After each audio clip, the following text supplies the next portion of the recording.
Muy buenos días a todos.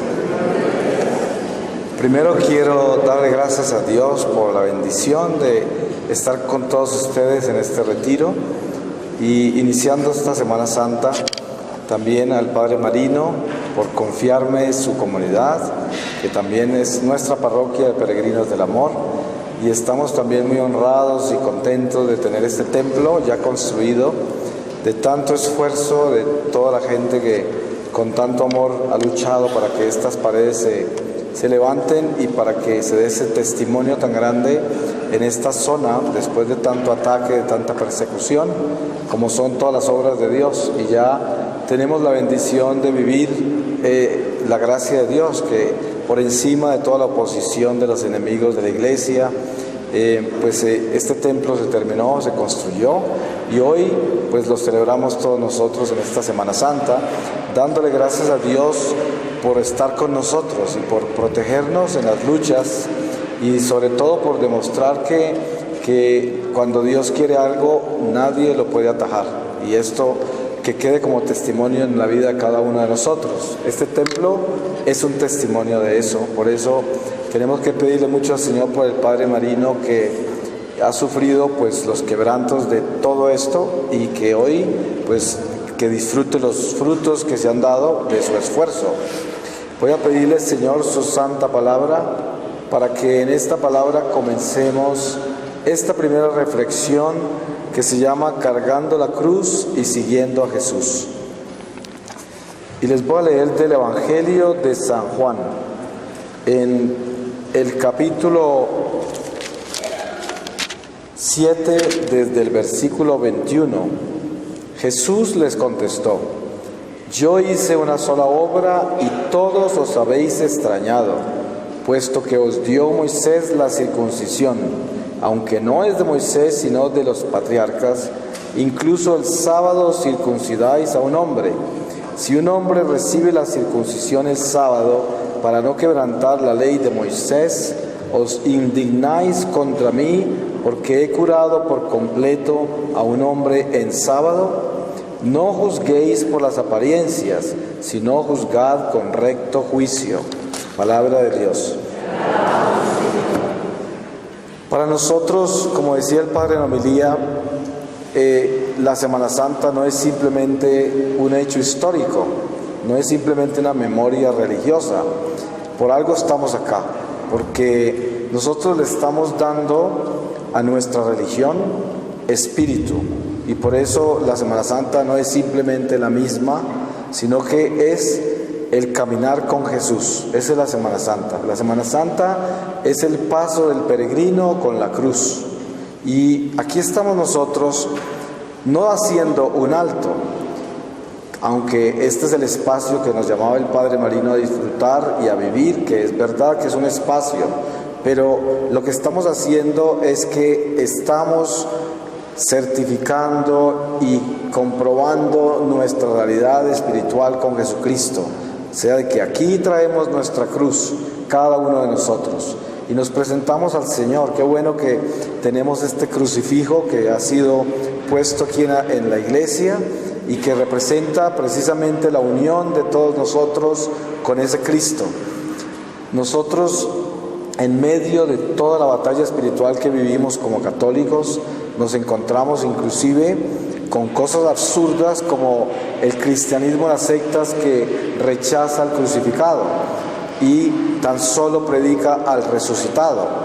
Pero nosotros vivimos un Cristo desde la cruz, porque sabemos que la resurrección que nos ha prometido el Señor no es una promesa falsa, es real, pero Él nos ha invitado a vivir sus pasos. Por lo tanto, esa resurrección es una promesa, es una esperanza, y esa esperanza está en el horizonte de nuestra vida. Esa está prometida, pero cada uno de nosotros tenemos que trabajar para llegar a ese horizonte, y tenemos que caminar sobre las huellas de Jesús cargando nuestra cruz. Esta unión con la cruz del Nazareno es el llamado nuestro a reconocer que ese crucificado no es simplemente un símbolo de nuestra salvación, sino que es la invitación que Dios nos hace a convertirnos en ese Cristo, a convertirnos en aquel que el sufrimiento lo purifica. El mundo de hoy nos predica a nosotros que debemos evitar el sufrimiento. Ustedes se dan cuenta que el cristianismo de las sectas predica un Jesús de prosperidad, de la liberación y de sanación. Es el cristianismo de las sectas, y por eso abunda la gente en las sectas.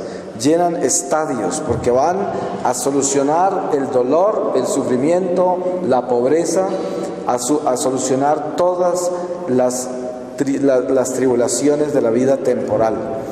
Y esto es un falso cristianismo, porque no es que querramos decir que para ser cristianos tenemos que estar sangrando y sufriendo en una esquina, pero sí es que el sufrimiento es parte de nuestro caminar, parte de nuestra cruz, y el sufrimiento debe purificarnos a nosotros a cambio de sentarnos a llorar cuando sufrimos y a rechazar el sufrimiento y a pedirle al Señor que nos libere del sufrimiento. Porque precisamente cuando nosotros entendemos nuestra fe desde Jesucristo, la entendemos como ese sacrificio del hombre que muere a sí mismo por encontrar la salvación. Somos un grano de trigo que se entierra, se pudre, el Señor nos coloca en la cruz y nos resucita. Pero, ¿qué es lo que el hombre pide? Pide ser grano de trigo y pide que pueda dar fruto, pero no pide ser enterrado ni que se pudra, porque todavía no cree plenamente en la resurrección y por eso busca evitar el sufrimiento. Entonces, el mundo entero nos habla de evitar el sufrimiento. Si usted va donde un psiquiatra o un psicólogo ateo a consultarle un problema matrimonial, cualquier situación en su vida que lo está embargando en cualquier dimensión, siempre le van a aconsejar: tienes que buscar tu felicidad, tienes que buscar tu realización personal. Por eso es que es tan famoso y tan popular hoy el budismo, el sintoísmo, el taoísmo, el hinduismo, la cientología, todas las técnicas de control mental y de autosuperación, porque es la diosificación del hombre. El hombre que rechaza el sufrimiento, rechaza el dolor y por tanto rechaza la cruz. Y aquí es donde estamos nosotros luchando hoy por ser los verdaderos católicos, que nos identifiquemos con un Cristo crucificado. Por eso se dice que San Pablo, y en otros pasajes de la Escritura se habla con claridad, de que los griegos buscan sabiduría, los judíos buscan señales, y nosotros buscamos a Cristo. Un Cristo crucificado que nos ha redimido y que nos ha demostrado esa resurrección, que es el único héroe. Sabemos que en este mundo, cada vez más, en este materialismo, relativismo en que vivimos, el héroe de este mundo siempre es el que muere con más juguetes, el que tiene más cosas. Ese es el héroe y el que hace más cosas. Pero al final de cuentas, todos esos héroes desfilan al cementerio. Ninguno ha salido de allá. El único que ha desfilado hacia el cementerio y ha salido de la tumba se llama Jesús. Ese es el único héroe real. ¿Cómo podríamos llamar nosotros a un héroe mortal que hace toda clase de proezas en la tierra y luego no puede salir de la tumba? Ese no es mi tipo de héroe. Yo no sé el de ustedes, pero el héroe único es aquel que es capaz de demostrarnos que puede resucitar. Ese, porque lograr éxito en este mundo no es cosa grande. En este mundo se puede triunfar. Es más, dice la palabra que los hijos de la oscuridad son más astutos que los hijos de la luz. Mucha gente se queja de por qué los malos les va tan bien y a los buenos les va tan mal en tantas situaciones de la vida. Y la respuesta es que hay personas que viven solamente para esta vida y que no tienen el corazón puesto en nada más. Y entonces van a hacer todo lo que pueden por triunfar en esta vida y se van a parar en cualquier persona y van a utilizar cualquier situación como escalón para llegar a donde van. y así se puede triunfar en este mundo. Miren ustedes, por ejemplo, todos los cultos que hay para el triunfo natural. La masonería, por ejemplo, es consagración a Satanás, venderle el alma para que tengan poder económico, social, político, salud física, y de eso hay mucho masón. Aparecen como hombres buenos, pero ya sabemos que esa gente es satánica, y hay muchos cultos que le venden el alma al diablo. Hay iglesias en el Reino Unido, en Liverpool, famosas, que consagran grandes actores, escritores, compositores a Satanás, y mantienen estos cultos para los reinos del mundo. ¿Y cuántos a través de los siglos no le han vendido el alma al diablo para conseguir bienes temporales? Así de que el triunfo en el mundo se puede conseguir, claro que sí, y se puede evitar mucho sufrimiento, porque entonces le podemos colocar el sufrimiento que nos tocaba a nosotros en los hombros de otros. Y este es parte de este destierro. Vivimos un destierro y no podemos esperar la perfección, la armonía en plenitud hasta que Jesús no regrese y termine la muerte.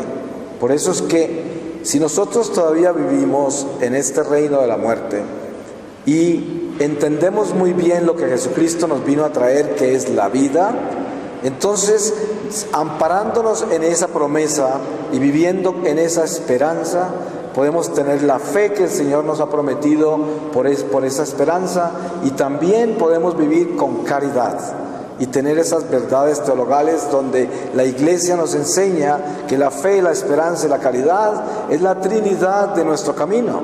Ahí caminamos nosotros en eso. Porque en esa fortaleza de la fe, la esperanza y la caridad está nuestra cruz. Porque no es fácil ser caritativo cuando la vida nos tiene tan abrumados.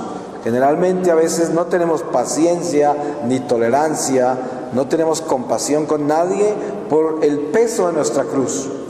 Pero precisamente la invitación a cargar la cruz y caminar con Jesús es a vivir esta tribulación de la vida temporal, todas las pruebas que hemos vivido y que nos esperan, y vivirlas con la gracia de la esperanza, porque tenemos fe, y por lo tanto eso nos da el fruto de la caridad, y vivimos nuestras tribulaciones en la caridad. Hay personas que viven unas vidas increíblemente difíciles, tormentosas, y sin embargo, los ve uno cómo viven esa vida con gracia. Nada los dobla. Llegarán momentos tan difíciles en los que tendrán hasta que llorar, pero jamás van a dejar de caminar con Dios y siguen abrazados a esa cruz, sin renegar, sin protestar, sin quejarse de nada. Ese es el testigo no solamente de la crucifixión, sino de la promesa que es caminar con Dios sin tener nunca una duda, y cuando exista la duda, que es una tentación, tener el valor de levantarse de ella antes de que caiga el sol, como dice el apóstol sobre la ira: no permitas que la ira te sorprenda con la caída del sol. De esa misma forma se aplica para todos estos estados del alma cuando el hombre está en duda, porque es humano tener dudas, pero no es cristiano acostarse con ellas. Por eso es que cargar la cruz y seguir a Jesús es derrotar la tentación que nos disminuye como hijos de Dios, derrotarlos antes de que se acabe el día. Porque, claro, vamos a tener días malos y vamos a tener días buenos y vamos a tener días regulares, pero Jesucristo está con nosotros siempre para que nosotros podamos colocar nuestros ojos en Él y verlo caminar por ese Calvario. Y a pesar de las caídas, de los momentos difíciles del Señor en ese caminar hacia el Gólgota, siempre se paró. Y claro, nosotros cuando queremos desfallecer y perder nuestra fe y acostarnos con la duda, entonces diríamos, claro, pues si Él es Dios, ¿cómo no podía pararse? Pero yo soy un simple ser humano imperfecto y miserable, lleno de dudas y de pesadumbre. Yo no puedo con esta cruz. Y esto puede llegar a suceder en nuestras vidas muchas veces. Es la gran tentación de tirar la cruz al suelo y salir corriendo. ¿Cuántas personas no lo hacen? Hay muchas personas que inclusive terminan con su vida. Hay otras que simplemente salen corriendo y piensan que van a encontrar algo diferente en esa carrera. No podemos huirle a la realidad de nuestra vida. Yo decía, estamos en una Semana Santa y no es simplemente un símbolo religioso ni una memoria de un sacrificio que nos ha prometido la salvación, sino que es la oportunidad que Dios nos da a nosotros de internarnos profundamente en el eterno presente de Dios, donde todo este misterio de la Semana Santa está vivo en la eternidad. No es que nosotros vamos a acompañar a Jesús históricamente dando los pasos de su Calvario y luego de su muerte y resurrección, sino es que nosotros vamos a internarnos dentro del misterio, a vivirlo, pero de verdad, sabiendo que místicamente este misterio de la Semana Santa está en la eternidad, en el eterno presente de Dios. Ustedes saben que los espíritus todos del mal y del bien no están sometidos al tiempo y al espacio que estamos sometidos nosotros dentro de esta vida temporal. Por lo tanto, toda la historia sagrada nuestra está presente ante ellos en el eterno presente de Dios. Cuando yo invoco algún estado de alguna de las estaciones de mi historia sagrada, todos los espíritus que están alrededor mío, buenos o malos, quedan localizados en ese estado de esa estación sagrada de la historia.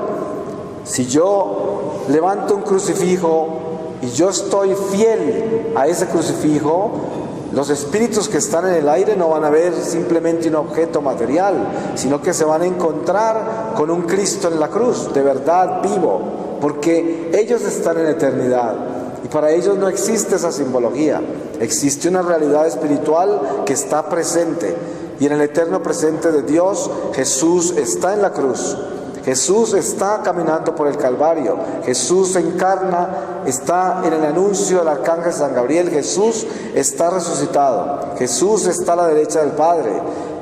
En la misma realidad de la gloria de Dios se encuentran estaciones de la gloria donde está Jesús crucificado y los santos y los ángeles y la Virgen María adorándolo en plena gloria, porque esa cruz no es una historia, sino de que es una realidad del eterno presente de Dios. Es el plan de la economía de la salvación y dentro de ese plan está la cruz.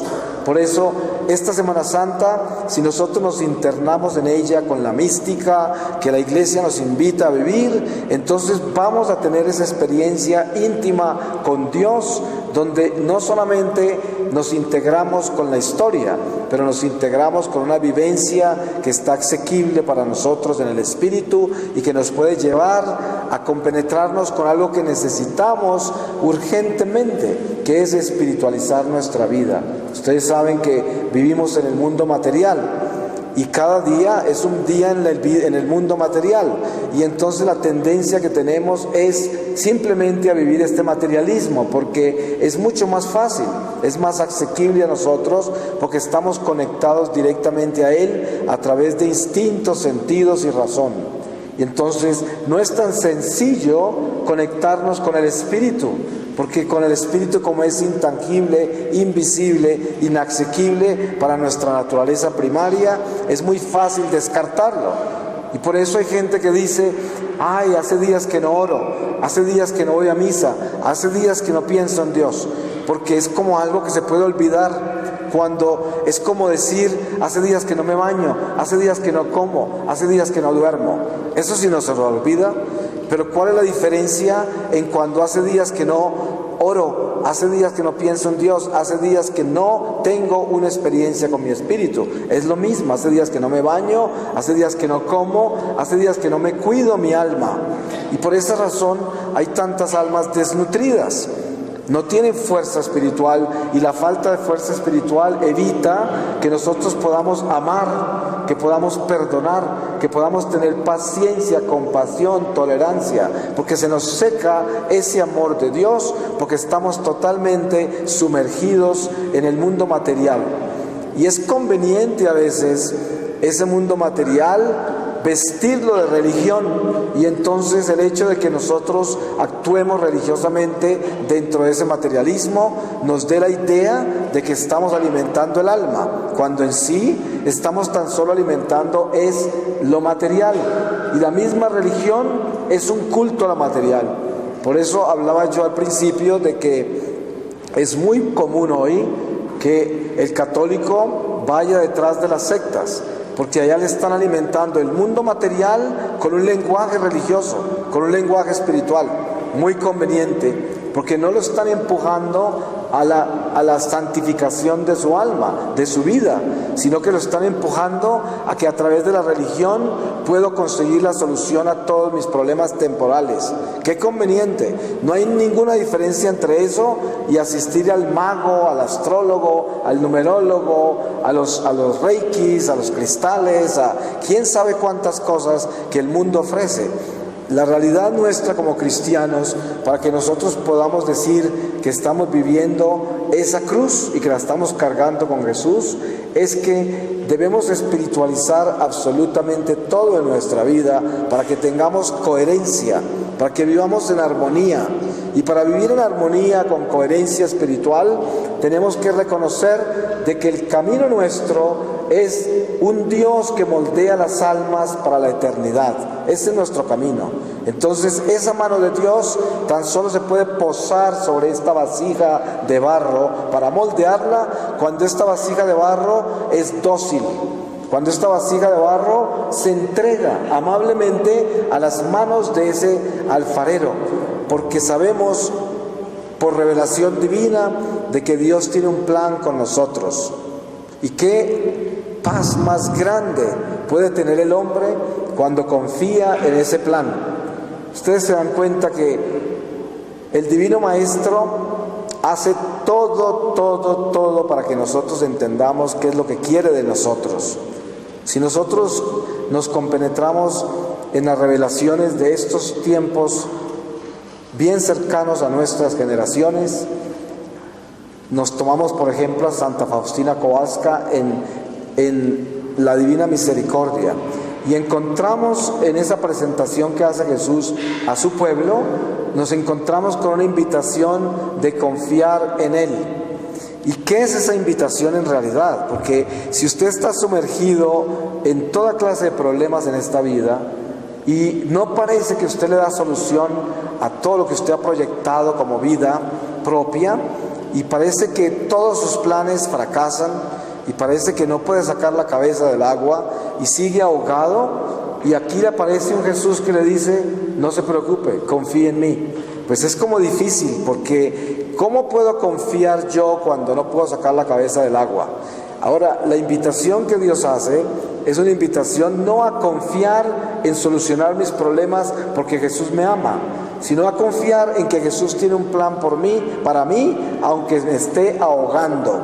Yo les pongo un ejemplo clásico de lo que es eso. En Irlanda, durante la hambruna, se murieron 4 millones de irlandeses de hambre, porque los ingleses les robaron toda la tierra, se acabó la papa, ellos andaban sin trabajo, y bueno, son injusticias increíbles que solo Dios conoce cómo juzgar. Pero entre ese misterio del hambre, también hubo un misterio más grande, que es la aparición de la Santísima Virgen María en un pueblito pequeño que se llama Knock, que es una de las apariciones más poderosas de la Iglesia Católica. Es un centro mariano del futuro, lo llamo yo, porque es casi desconocido en el mundo católico. Y un sacerdote celebró 100 misas a las almas del purgatorio, implorando misericordia de Dios por muchas cosas, por los que se mueren de hambre, por la invasión del enemigo, quién sabe cuántas cosas. Y al terminar las 100 misas, en esa iglesita tan pequeña, que la puerta era una puerta de rejas que se podía ver hacia adentro, cerró su iglesia y se fue, y comenzó a aparecerse una luz en esa iglesita, y vinieron testigos afuera a mirar qué pasaba, y ya es la aparición que más testigos tiene, pero no tiene videntes, no tiene mensaje aparentemente. Aparece la Virgen, aparece San José, San Juan el Evangelista con la Biblia en la mano, y un altar con un cordero, y el cordero rodeado de ángeles, y era un mensaje silencioso. Entonces es el cielo que desciende al pueblo de Dios y le dice, shh, como quien dice, Dios está con ustedes. Es casi como decir, sigan muriéndose de hambre, que esto es voluntad de Dios y es perfecto. Esto es algo muy duro y muy difícil, porque se esperaría que hubiese no sé cuántos videntes diciendo, ya viene la bendición de Dios, Dios va a acabar con el enemigo, ya les llega la comida, el Señor dice que tengan paciencia. Eso sería lo normal, que apareciera un vidente diciéndole eso a los irlandeses, pero no apareció nadie diciendo nada. Pero es uno de los mensajes más claros y contundentes de Dios a su pueblo en medio del sufrimiento más espantoso. Cuando nosotros entendemos eso, que está plasmado en el mensaje de la divina misericordia, cuando Jesús aparece en el camino nuestro y dice, confía en mí, y yo estoy lleno de tribulaciones y no sé cómo salir de ellas, y el Señor me pide que confíe en Él, que confíe en Él. Este es el abismo de la fe, donde yo tengo que lanzarme confiado de que esas manos de ese Redentor me van a parar en un abismo que, sin tener fondo, es un abismo que tiene esperanza. Porque ¿cuántos abismos no nos lanzamos nosotros en las aventuras de nuestra vida natural? ¿Cuántas empresas no empezamos? ¿Cuántas cosas no planeamos y nos lanzamos de cabezas a ellas? Y en esos abismos no hay quien nos apare. Generalmente y muy comúnmente quedamos estrellados contra el suelo en medio de grandes fracasos de nuestras propias ideas. Pero este es el único abismo donde no hay fracaso. Porque si nosotros entendemos la promesa que hay detrás de la invitación que hace Jesús para confiar en Él, entendemos que es una promesa que es moldearnos a través del sufrimiento para alcanzar las alturas de la luz del reino de Dios. ¿Quiénes creen ustedes que es el que más escala hacia la luz? Pues aquel que ha sufrido con más amor. Ese es.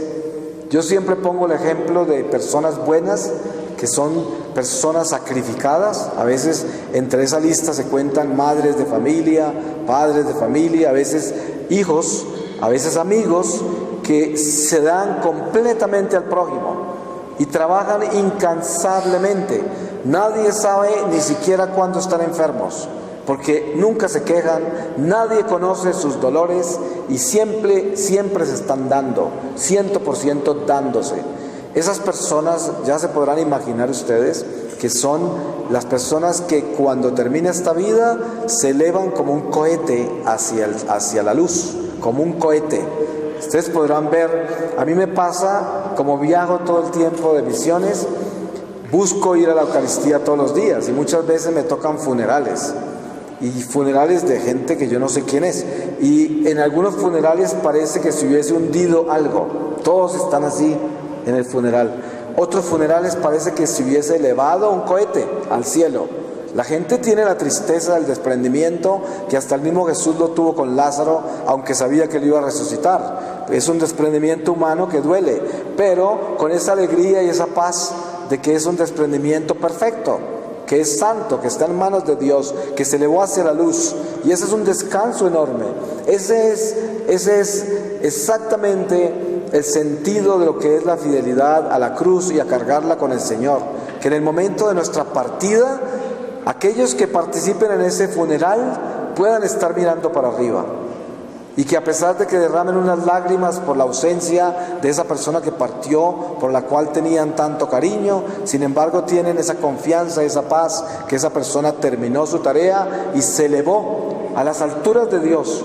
Y esto es precisamente lo que Jesús quiere decir cuando Él nos invita a confiar en Él, confiar en su misericordia. Pero que esa misericordia de Dios no esté amparada simplemente en las soluciones de este mundo temporal.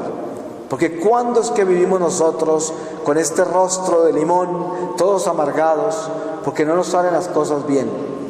Es cuando no tenemos a Jesucristo, cuando no cargamos la cruz con Él, cuando esos que estamos así. Porque sin importar cuáles son las pruebas de esta vida, si nosotros tenemos verdaderamente al Señor, con seguridad que a pesar del peso de cada día vamos a llevar con alegría en el corazón las pruebas. Y vamos a ser un ejemplo y una esperanza para los demás. Porque si nosotros entendemos esa invitación de las verdades teologales de fe, esperanza y caridad, entonces entendemos que vivirlas es convertirnos en inspiración para que otros lleven la cruz como nosotros la estamos llevando, con gracia, una cruz con esperanza, con esa fe inquebrantable y con esa sonrisa, esa caridad, aunque nos esté doliendo todo. Ahí descansa el cristiano. Ese es el camino del peregrino. El peregrino que va hacia la casa del Padre va siempre cargando su cruz sin importar el peso que lleva, pero lo va llevando con ese corazón lleno de esperanza. Y esto se ve, esto se nota. Uno se da cuenta cuando la gente está viviendo con Dios, porque caminan con esperanza, sin importar las vicisitudes del camino, las pruebas que nos esperan. Cada uno de nosotros está atrapado en nuestros propios errores. Yo les aseguro que ustedes podrían reconocer aquí en este templo de que el 90% de nuestros problemas de esta vida nos los ganamos nosotros solos, nos los fabricamos nosotros. El peso más grande de la cruz es nuestra imperfección, los errores que cometemos, las decisiones que tomamos mal tomadas y que a veces son consecuencias que nos marcan por una vida entera y nos toca cargar ese error a los hombros, cargarlo, porque es el peso de nuestra propia cruz.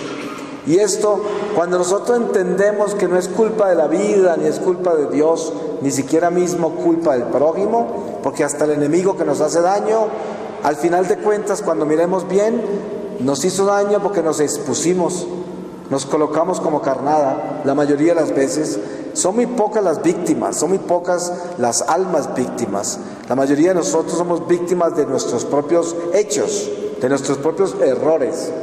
Y cuando nosotros reconocemos esto y nos damos cuenta que somos esos pecadores y que somos esos hijos de Dios que Dios creó con amor para que aprendamos a conocerlo, amarlo, obedecerlo, y que los errores nos construyen cuando nosotros los cometemos cargando nuestra cruz con Jesús, en ese momento comienza a entrar la paz y el verdadero gozo al corazón. Porque si yo tengo esa confianza de que los errores me van a construir, entonces ya me vuelvo humilde, agacho mi cabeza y reconozco mis errores.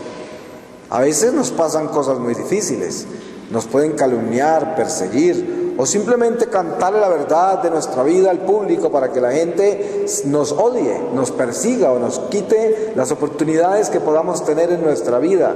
Y eso es difícil, perdonar, tener paciencia, confiar y no importar lo que sucede alrededor de nosotros, porque lo que Dios tiene planeado para nosotros nadie nos lo puede quitar.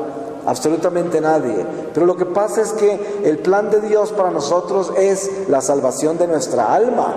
El plan de Dios para nosotros no es simplemente el triunfo de la vida temporal. Eso no es. A veces suceden cosas maravillosas en la vida temporal, que el Señor nos permite tener salud física, mental y a veces hasta prosperidad económica, a veces hasta tener amigos y gente que nos quiera. Eso ocurre a veces, ¿no? Pero normalmente no es el caso más común. Nosotros encontramos gente que parece tener prosperidad económica y cuando les requisamos bien el corazón nos damos cuenta que esa prosperidad económica es su más grande maldición, porque están encerrados dentro de sus propiedades y dentro de todo lo que tienen material, encerrados como en una prisión. Hay otros que tienen éxito en el mundo político, social, y cuando los miramos bien, les requisamos el corazón, no tienen paz, están llenos de miedos, de inseguridades, están llenos de violencia, tratando de mantener ese éxito. Eso no lo podríamos llamar éxito espiritualmente hablando. Por eso es que hoy, si nosotros nos reunimos acá, porque el Señor tuvo a bien atarnos en su espíritu para traernos, porque sabemos que estos llamados de Dios no se cumplen por impulso humano. Es el Espíritu que nos ató y nos trajo. Y gracias a Dios que lo hizo. Y nos trajo para limarnos, para moldearnos, para invitarnos a entregarnos más, a sacrificarnos más, a dar mucho más de lo que estamos dando, a dejar de ser tan cómodos, a dejar de ser tan pesimistas y muchas veces a dejar de ser tan optimistas también. Porque Él no quiere que nosotros vivamos en ningún extremo, sino que vivamos no un realismo, porque el realismo precisamente es el que nos lleva a ese materialismo, sino vivir la fe. Es muy diferente, porque nosotros podemos convertirnos en grandes filósofos. Podíamos llegar y caminar con Sócrates y Plato por todos lados, pero ¿quién puede caminar con la fe? ¿Quién puede caminar por encima de la filosofía? ¿Quién se puede entregar a vivir algo intangible, algo incomprensible, algo que yo no puedo ni ver ni tocar y que me está invitando a creer y que me está invitando a que crea que todo está bien cuando todo está al revés? Es muy difícil vivir la fe. Lo que pasó con ese pueblo irlandés, ahí está la Virgen y ahí está esa aparición que duró horas y horas y horas.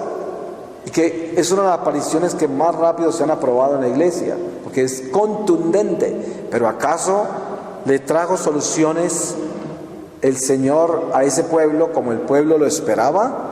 No le trajo soluciones de esa naturaleza, le trajo otras soluciones, le trajo fortaleza espiritual, porque los creyentes de esa época se fortalecieron más en la oración, aunque no tenían comida. Se fortalecieron más en la fe, porque era una prueba grande. Dios nos prueba en la abundancia y en la escasez. De la misma manera, la persona que está en la abundancia, Dios le dice: ahora que no me necesitas, ¿me quieres todavía? Y al que está en escasez, ahora que no tienes nada, que te dejaron tus amigos, que no tienes trabajo, que estás lleno de miedo de cómo vas a sobrevivir, ¿todavía me quieres? Y esta es la pregunta de Dios a las almas que está moldeando con sus manos para prepararnos para entrar a su santuario. Si nosotros siquiera pudiéramos tener la mínima idea de lo que es entrar al santuario de Dios y nacer a la plenitud del mundo espiritual al final de esta vida, entonces no estaríamos pidiendo bienes naturales, bienes materiales para la vida temporal, estaríamos pidiendo bienes eternos. Por eso es que la palabra nos invita con tanta insistencia y claridad: buscad primero las cosas de arriba y todo lo demás les llegará por añadidura. ¿Cuánto oímos nosotros eso? Eso nos suena como, wow, ¿quién se va a meter en eso? ¿Cómo así que las cosas de arriba, con todos estos problemas que tengo abajo? ¿No? Entonces, las cosas de abajo no me dejan ni concentrarme para mirar para arriba. Hace como una semana que no miro el sol, ¿no? Que no miro para arriba. Ahora mucho menos mirar más arriba. Pues porque Dios está muy lejos, está por allá detrás de las nubes, porque Dios no está acá. Porque Dios no es una vivencia íntima de nuestro caminar diario, porque nuestros pies no caminan como peregrinos hacia la patria del Padre, sino que caminan simplemente como transeúntes hacia las cuevas de la tierra, que son los tesoros que están enterrados acá, que andamos como sabuesos husmeando a ver cuándo nos los podemos sacar y dónde los podemos encontrar. Eso es la diferencia entre aquel que está buscando tesoros en la tierra y el que busca los tesoros del cielo. Los tesoros de la tierra nos convierten en sabuesos que husmean tesoros, están buscando metales, somos como detectores de metales, a ver dónde encontramos el oro. Pero cuando nosotros entendemos la invitación de Jesucristo a cargar la cruz y seguirlo, nos damos cuenta que tenemos que elevar esta nariz para arriba, para el cielo, y buscar esos olores del banquete del Señor. Eso es lo que queremos consumir y eso es lo que queremos tener, las gracias y los tesoros que Dios nos ofrece. Pero ¿acaso queremos eso? Queremos solucionar las cosas de ahora, ya, y tenemos hasta falta de fe cuando no nos solucionan las cosas ya. Y no nos damos cuenta que la gran mayoría de los fracasos terrenales son culpa de nosotros, no de nadie más. Entonces los tenemos que solucionar nosotros, como sea, porque nosotros mismos nos enredamos. Es como un estudiante que no se preparó. Cuando lleguen los exámenes, la única alternativa que tiene es hacer trampa, porque ¿cómo va a ganar el examen? Lo que sucede con la fe es que no se puede hacer trampa al final. Entonces, si usted no hace su tarea ahora, va a ser reprobado al final. Y los reprobados se convierten, ¿en qué se convierten? En esos carneros que son separados de las ovejas. No hay nada que hacer. Nos estamos convirtiendo en carneros porque estamos buscando simplemente los tesoros terrenales, la solución a nuestros errores para poder tomar nuevas decisiones que seguramente nos van a llevar a más errores. Y esa es la trampa del hombre, que es solo terrenal y religioso. Hay gente que es religiosa. Cualquiera diría que ya está levitando. Pero resulta que toda esa religión es simplemente para que le solucionen todo lo de abajo, nada más. Y por eso yo conozco personas que se pueden pasar 20 horas en el Santísimo pidiendo que un carro nuevo o una casa nueva, o que le arreglen el matrimonio, o que le arreglen esto, y por eso están ahí, nada más por eso. Esa es la razón por la cual se rezaron todos los rosarios. Son capaces de ir a un orfanato y dar dinero, ir a tal cosa. ¿Por qué? Es un negocio religioso que están pidiéndole al Señor que les solucione esto. Hay gente que juega lotería y dice, si me la gano, le hago una iglesia a las almas del purgatorio. Sí, claro, estas son las promesas de aquel que vive de las ilusiones del mundo. Y yo le digo, cuando nosotros entendemos lo que Dios nos está pidiendo a nosotros, Él nos está pidiendo no que nos arrodillemos acá a llorar porque nos arreglen nuestros problemas temporales. Eso es parte de lo que hacemos arrodillados, pero eso debía ser lo último que hacemos arrodillados. Lo primero que hacemos arrodillados es implorarle a Dios que no se olvide de llevarnos a su casa, implorarle a Dios que no nos vaya a dejar acá. ¿Ustedes saben cuánta gente se queda acá y no sale de acá? Millones de personas se quedan acá. Y esto suena un poco extraño, pero es que estamos abajo, estamos desterrados. Ustedes tienen que acordarse de la historia sagrada y la palabra de Dios, que nos revela todo y nos muestra que Jesús bajó y cuando se fue, se elevó. O sea, ¿dónde estamos? No estamos arriba por seguro. Y Él que nos invitó a salir de acá. Tendríamos que ser ciegos y demasiado ignorantes para no entender la invitación de Jesucristo. La invitación de Jesucristo es a volvernos muy astutos con la mansedumbre de Jesús para que podamos escalar a las alturas, salir de este hueco donde estamos. ¿Ustedes no se dan cuenta que en este hueco nada funciona? No sé si todavía se han dado cuenta o no, pero aquí nada funciona. Miren, cuando toda la gente que piensa haber triunfado, solamente lo podrá comprobar cuando entre a la plenitud del mundo espiritual. Ahí se sabrá si triunfó. El triunfo acá no se puede comprobar. El triunfo acá tan solo se puede hacer realidad en la plenitud del mundo espiritual. Es el único momento. En el momento de la muerte se conoce la verdad de su vida. ¿Y cómo se conoce? Se conoce por cuánto podrá elevarse hacia la luz. Si pudiéramos ver el mundo espiritual por un segundo, quedaríamos abrumados de todas las almas que no alcanzan a salir, que pertenecen a esto, porque solo a esto le hicieron culto, nada más a esto. ¿Para dónde creen que se van a ir cuando mueren? Para ninguna otra parte. Si este es el tesoro que tenían en el corazón, y por eso la palabra dice, ahí donde está tu tesoro, ahí está tu corazón. Y esto se nos olvida. Si yo le digo a la gente, y le repito 1.000.000 de veces, si usted se muriera en este momento, ¿dónde está su corazón en este momento? ¿En una criatura humana? ¿En sus fracasos? ¿En sus éxitos? ¿En sus sueños? ¿En sus deseos? ¿En sus miedos? ¿En su incertidumbre y preocupación? ¿Dónde está su corazón? Ahí queda, en eso queda. Por eso es que el Señor nos invita a que nosotros coloquemos este corazón en Él, y que nuestra esperanza esté en Él, y que nuestra fe esté sembrada en Él, y que nuestra caridad nazca porque Él está en nosotros. Y eso es lo que Dios nos pide. Y por eso, si algo pudiéramos recibir en esta Semana Santa, sería el regalo de nuestra fe.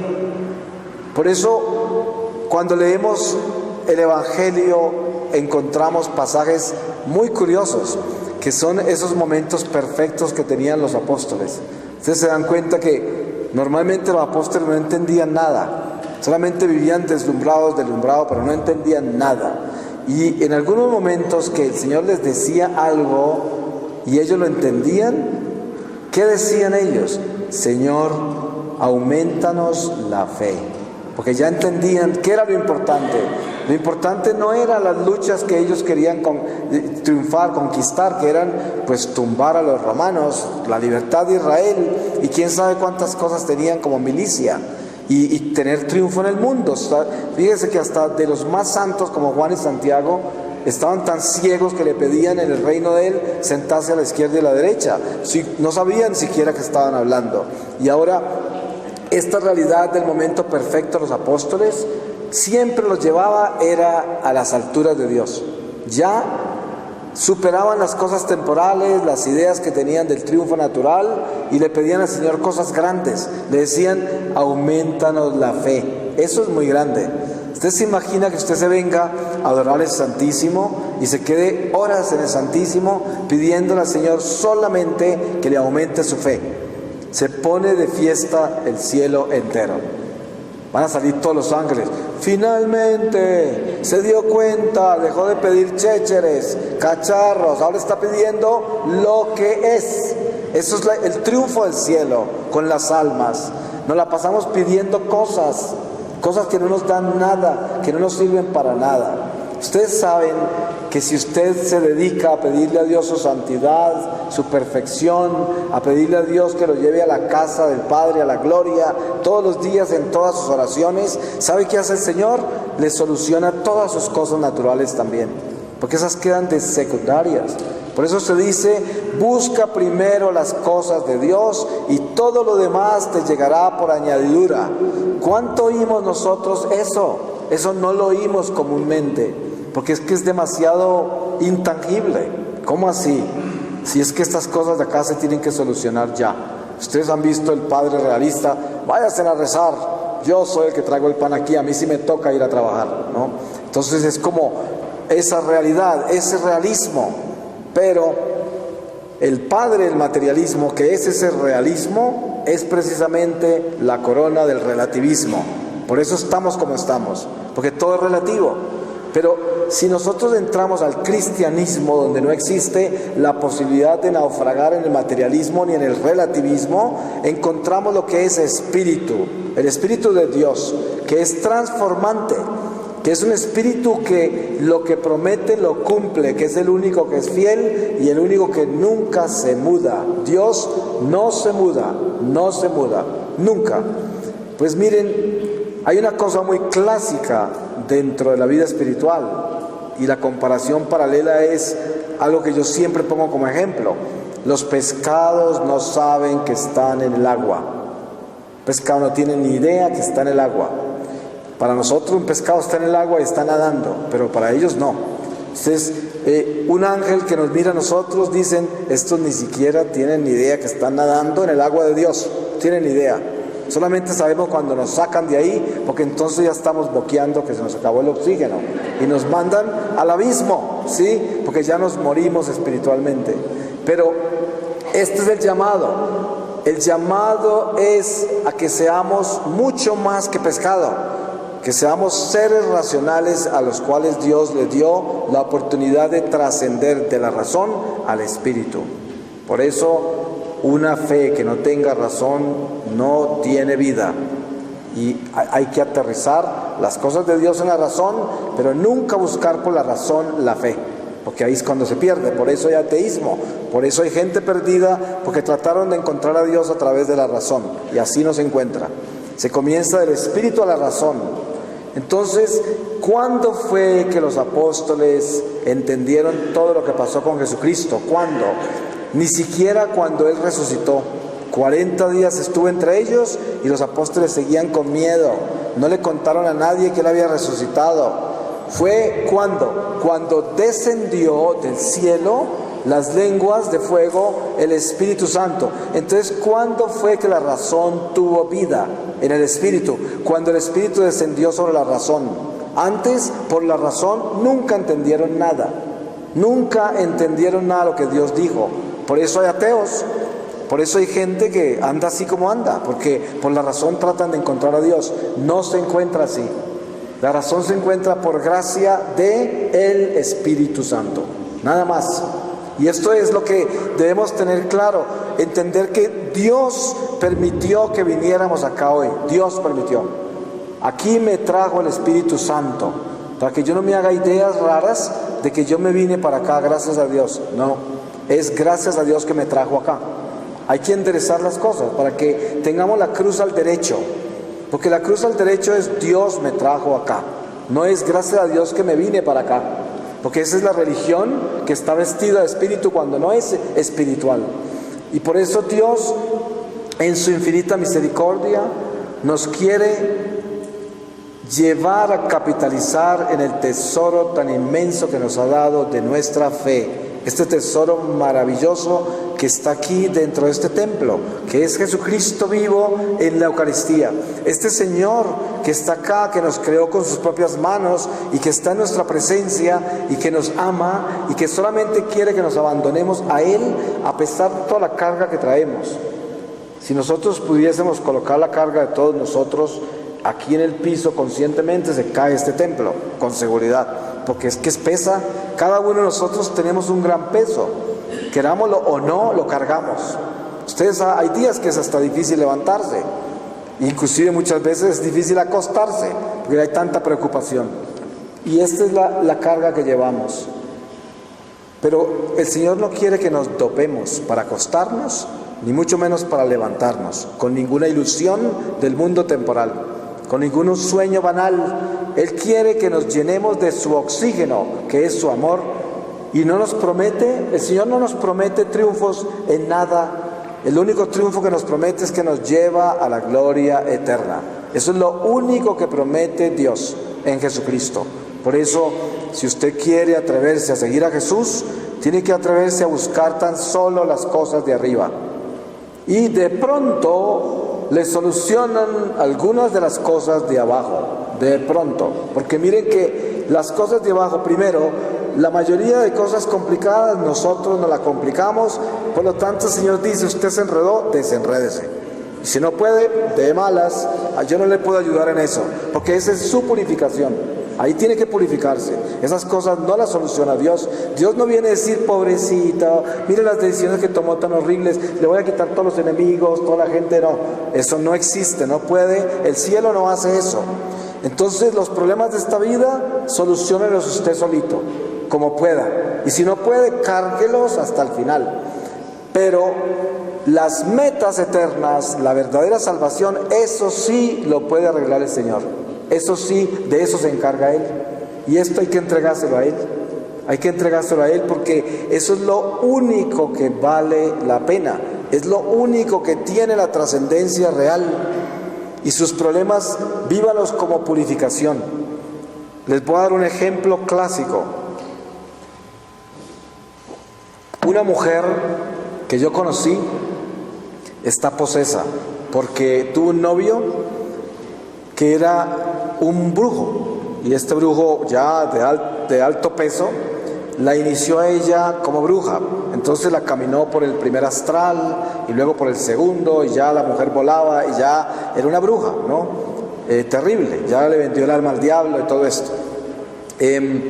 Entonces, por razones que obviamente son gracia de Dios, oraciones de su abuela y otras personas de la familia, esta mujer resultó arrepintiéndose después de que se murió el brujo, que era su amante, y se arrepintió, y entonces se viene a confesar y todo, y la expectativa normal es que ya el Señor la libere. Entonces se busca un exorcista, no lo puede encontrar por varios años, encuentra el primero, le hace no sé cuántos exorcismos, no se libera, y siguen esas, todavía están esas, y sigue y sigue. Cuando yo la conocí, en oración el Señor me mostraba de que ya la había salvado por haberla sacado del pacto en que estaba, pero se iba a purificar con sus mismos espíritus con los cuales había negociado. Entonces esa mujer a lo mejor no la liberan hasta que se muera, y esa va a ser su liberación, o de pronto en el último momento, quién sabe, pero está posesa todavía, pero ella ya no quiere al diablo. Ustedes se pueden imaginar la lucha en que vive esta mujer. Es un infierno que no se los puedo. Yo lo he visto unas pocas veces, pero con solo las pocas veces que lo he visto he tenido para darme cuenta lo que es un sufrimiento bien horrible por culpa de nuestros propios errores. Y entonces, ¿qué hizo el Señor? pues con esos que te hiciste tus negocios ahí, con ellos te purificas. Ahora, la promesa del Señor es que se salva, porque ya la perdonó. Ella se arrepintió sinceramente y sufre todos los días. Si ustedes hablan y leen las historias de muchos exorcistas de la iglesia, encontrarán muchas historias así. Y así sucede a veces cuando nosotros hemos vivido una vida bien oscura y nos arrepentimos y cambiamos de camino. Entonces esperamos que entonces todo se arregle y todo cambie, porque yo ya me arrepentí y el Señor me perdonó. El Señor le deja a usted vivir lo que tenga que vivir para purificar esta vida temporal, y lo hace por misericordia para que pueda entrar con su corazón libre de deudas. Y de pronto a veces no alcanzan ni a saldarlas, porque los sufrimientos que usted viva como consecuencia de su pasado, después de haberse arrepentido, si no los sufre con amor, le quedan pendientes y los tiene que purificar en el purgatorio. Por eso es que usted se arrepintió, se confesó y entró en la gracia, aleluya, como dicen los protestantes, ¿no? Pero le digo una cosa, lo más importante que usted se acuerde es, este no es un camino de rosas. Las cuentas se tienen que pagar y todos tenemos que pagarlas, y tenemos que tener paciencia en eso, tolerancia con nuestras propias consecuencias. Entonces no espere un jardín de rosas, sufra con cariño. Eso es, viva la cruz, llévela, pero con gracia. No hay cosa más hermosa que llevar este sufrimiento con gracia. Y mire, ¿quién se puede salvar acá de la palabra sufrimiento en este templo en este momento? Nadie se puede salvar de eso. El sufrimiento lo conocemos cada uno de nosotros. Ahora, los niveles de sufrimiento no se pueden medir, porque hay personas que sufren enormemente por cosas que para nosotros son muy pequeñas, y hay personas que debían sufrir mucho más con lo que nosotros vemos que tienen encima, y sin embargo el nivel de sufrimiento de ellos no es lo mismo que a otros que tienen tan pequeñas causas. Pero por eso no se puede medir. Es como alguien por allí, uno de esos videntes raros, me dijo un día, ¿no es verdad que el tiempo ahora corre más rápido? Yo le dije, pues ¿sabe qué? Acabo de venir de hablarle a unos presos en la cárcel. ¿Qué tal si usted se va a preguntarle a ellos? Si ustedes creen que a un preso le va a pasar el tiempo más rápido, no le pasa más rápido. ¿Cuál tiempo más rápido? No pasa rápido. Es que eso son ilusiones. El tiempo no existe realmente dentro del espíritu, y por eso a veces el tiempo es eterno, con un dolor de muela. Claro, se cambia totalmente el concepto del tiempo. Tenga usted unos problemas económicos bien horribles, problemas de cualquier tipo, el tiempo parece que no se mueve. Pero usted esté bien contento, todo está bien, vuelan los días, vuelan, ni siquiera parece que uno supiera qué horas se fueron. Entonces son ilusiones. Vamos a pedirle al Señor su palabra para que nos selle esta reflexión. Y les voy a leer a ustedes de el capítulo 14, versículo 14 del libro del Apocalipsis, y dice: la siega y la vendimia. Entonces en la visión apareció una nube blanca, y sobre la nube sentado uno semejante a un hijo de hombre, con una corona de oro sobre la cabeza y una hoz afilada en la mano. Y otro ángel salió del templo, gritando con voz fuerte al que estaba sentado sobre la nube: mete la hoz y ciega, que ha llegado la hora de cegar, porque está en sazón la mies de la tierra. El que estaba sentado sobre la nube acercó la hoz a la tierra, y quedó cegada la tierra. Otro ángel salió del templo que está en el cielo, llevando él también una hoz afilada. Y otro ángel, el que tiene poder sobre el fuego, salió del altar y clamó con voz fuerte al que tenía la hoz afilada: mete la hoz afilada y vendimia los racimos de la viña de la tierra, porque sus uvas están maduras. Acercó el ángel la hoz a la tierra, vendimió la viña de la tierra y la echó en el gran lugar de la ira de Dios.